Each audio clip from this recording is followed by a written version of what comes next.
Halo teman-teman, balik lagi nih di channel Ulas Manga. Kali ini kita berada di episode Kaiju chapter nomor 4. Cerita sebelumnya, 3 bulan telah berlalu semenjak kejadian pertama kali Kafka berubah menjadi Kaiju. Kafka menjalani kehidupan normalnya seolah-olah tidak terjadi apa-apa. Namun, sesekali waktu dia dengan tidak sengaja berubah ke mode Kaijunya. Kafka melanjutkan impiannya untuk menjadi pasukan pertahanan. Pada tes pertama, dia lolos. Dia bersama dengan Reno melanjutkan mengikuti tes yang kedua. Pada saat tes kedua, dia bertemu dengan seorang gadis yang sangat kuat. Chapter keempat diawali dengan kecurigaan seorang gadis bernama Kikoru Shinomiya terhadap Kafka Hibino, dikarenakan Kafka Hibino memiliki aroma seperti kaiju. Terlihat gadis tersebut seperti mengendus-endus tubuh Kafka Hibino. Namun dengan sigap, Reno langsung menjelaskan kepada gadis tersebut bahwa pekerjaan mereka adalah membersihkan mayat kaiju, sehingga mungkin itu akan menjadi pengaruh kenapa aroma mereka seperti kaiju. Di tengah penjelasan Reno kepada Kikoru Shinomiya, Kafka menggunakan kekuatan kaijunya untuk mengembalikan mobil yang dilemparkan Kikoru Shinomiya sebelumnya. Namun, dia hanya menggunakan beberapa kekuatannya saja, sehingga dia tidak bertransformasi penuh menjadi seekor kaiju. Dia berpikir bahwa Kafka juga memakai pakaian seragam khusus. Seusai mengembalikan mobilnya kembali keadaan seperti semula, dengan sombong Kafka memperkenalkan diri. Peserta nomor 2032, Kafka Hibino. Sebaiknya kau ingat namaku, Nona, ucap Kafka kepada Shinomiya. Seusai dia memperkenalkan diri, Kafka dikejutkan dengan posisi parkirnya yang telah diambil alih oleh sopir dari Kikoru Shinomiya. Dia memarahi sopir Kikoru karena dia tukang serobot. Kikoru Shinomiya pun menanggapi perkenalan Kafka. Dia mengatakan bahwa tujuannya ke sini hanya mengikuti tes. Tapi sepertinya ini akan lebih menarik dari dugaan dia sebelumnya. Dia pun berkata kepada Kafka seolah meremehkannya, seberapa lama Kafka Hibino dapat bertahan pada tes ini. Tak lama, sang gadis tersebut pergi meninggalkan Kafka bersama dengan supirnya yang bernama Sebas. Setelah kepergian sang gadis, terdapat aura mengerikan di belakang Kafka. Aura tersebut berasal dari Reno. Dia sangat kesal kepada Kafka. Dia berkata kepada Kafka bahwa tidak bisakah dia nggak pamer kekuatan. Namun Kafka beralasan bahwa dia tidak melakukan sepenuhnya perubahan. Dia hanya melakukan perubahan sebagian saja, sehingga tidak mungkin gadis tersebut dapat melihat. Di balik perdebatan Kafka dan Reno, mereka mendapat teguran dari pasukan pertahanan. Pasukan pertahanan menanyakan kepada mereka apakah semua baik-baik saja. Kafka dan Reno menjawab dengan serentak bahwa semuanya baik-baik saja. Namun kali ini Reno memperingatkan dengan tegas kepada Kafka. Jika lain kali Kafka menggunakan kekuatannya, Reno akan meninggalkan Kafka. Akhirnya tes kedua dimulai. Tes kedua diawali dengan lari maraton.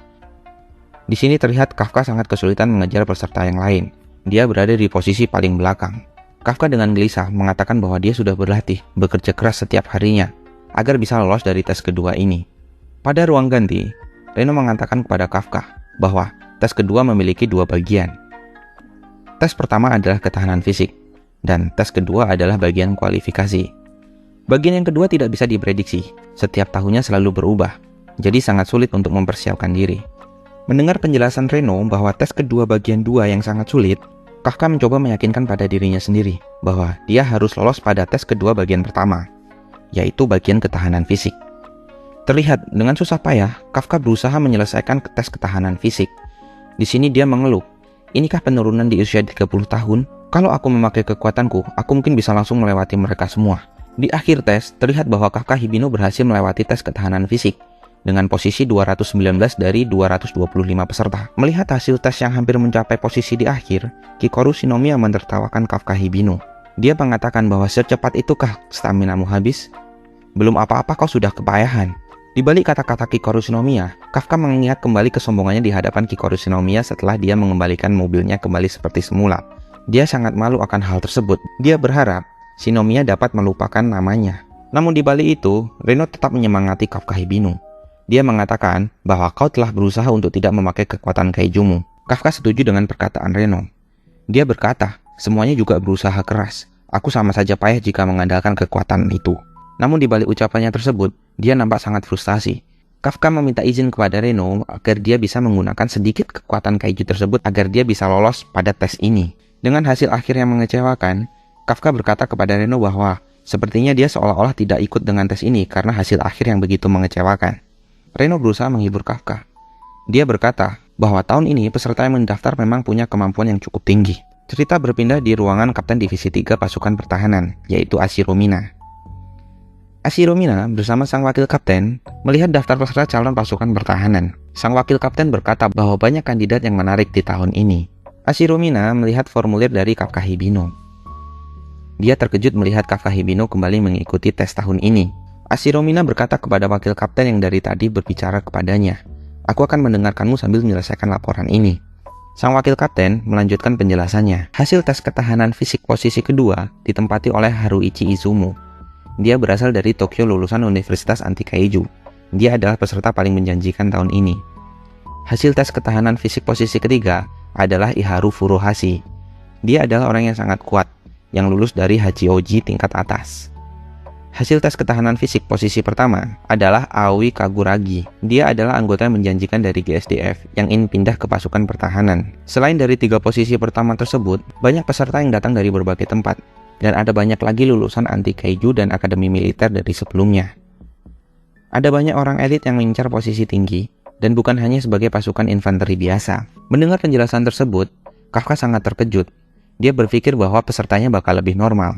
Dan di antara semua yang disebutkan tadi, Kikoru Shinomiya adalah yang terbaik. Dia berada di atas segalanya. Lulusan termuda Universitas Anti Kaiju California. Dia berusia 16 tahun. Kikoru Shinomiya disebut-sebut sebagai orang yang paling berbakat tahun ini. Terlihat sang 3 posisi teratas sangat kesal dengan Kikoru Shinomiya. Mereka sangat sulit untuk percaya bahwa ada seorang gadis berusia 16 tahun yang memiliki kekuatan di atas rata-rata, bahkan di atas mereka. Kafka sangat terkejut melihat kenyataan tersebut. Ternyata, Kikoru Shinomiya adalah orang yang sangat kuat. Bahkan, dia adalah peserta terbaik saat ini. Tanpa disadari, Kikoru Shinomiya telah berada di belakang Kafka. Dia pun mengejek Kafka dengan berkata, "Sepertinya kau telah tahu tentang kehebatanku." Kafka sangat kesal menghadapi kenyataan tersebut. Dia berkata dan berteriak kepada Kikoru Shinomiya. Dia baru tahu bahwa ternyata Kikoru Shinomiya sangat terkenal. Melihat ekspresi Kafka yang sangat tiba-tiba, membuat Kikoru Shinomiya sangat terkejut. Dengan sigap, bodyguard dari Kikoru Shinomiya menendang Kafka, sembari berkata, "Jangan sentuh nona muda." Iharu dan Haruichi melihat tindakan konyol dari Kafka Hibino. Mereka melihat seolah-olah Kafka Hibino adalah om-om yang pedofil. Melihat tindakan konyol Kafka, Kikoru Shinomiya kembali mengejek Kafka. Dia berkata, kira-kira sampai kapan dia akan bosan dengan tingkah lakunya Kafka. Kafka sangat jengkel dengan Kikoru Shinomiya. Bagian kedua tes akan dimulai. Kafka mengancam Kikoru Shinomiya bahwa dia akan membuat Kikoru mengkacau juga. Namun di balik itu, Kafka sangat frustasi menjalani tes ini. Dia berkata bahwa dia berada di ujung tanduk. Namun seperti biasa, Reno tetap menyemangati Kafka dan berkata, "Masih ada harapan, Senpai." Dalam 2 tahun ini, di bagian kedua ini, kita diuji dengan pengetahuan soal bagian tubuh kaiju. Belakangan ini, mereka menilai bahwa mengalahkan kaiju saja bukan satu-satunya cara untuk mengukur pengetahuan atau jiwa kerjasama para peserta. Itulah kenapa aku memilih pekerjaan sebagai pembersih kaiju, ucap Reno kepada Kafka. Tes masuk pasukan pertahanan bagian kedua akan segera dilaksanakan. Pada tes seleksi kedua ini dipimpin oleh Deputi Kapten Divisi 3, Hoshina. Sangat di luar perkiraan. Pada tes kedua ini, ternyata tantangan dari para peserta adalah mereka harus mengalahkan para kaiju hidup secara langsung.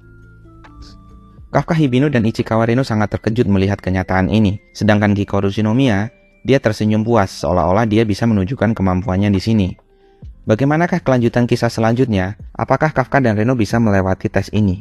Mengingat pada tes ini, mereka harus bertarung langsung melawan kaiju dan mengalahkan kaiju. Simak kelanjutan keseruan kisah dari Kafka yang telah berubah menjadi kaiju. Sampai jumpa lagi di chapter 5 dan bye-bye.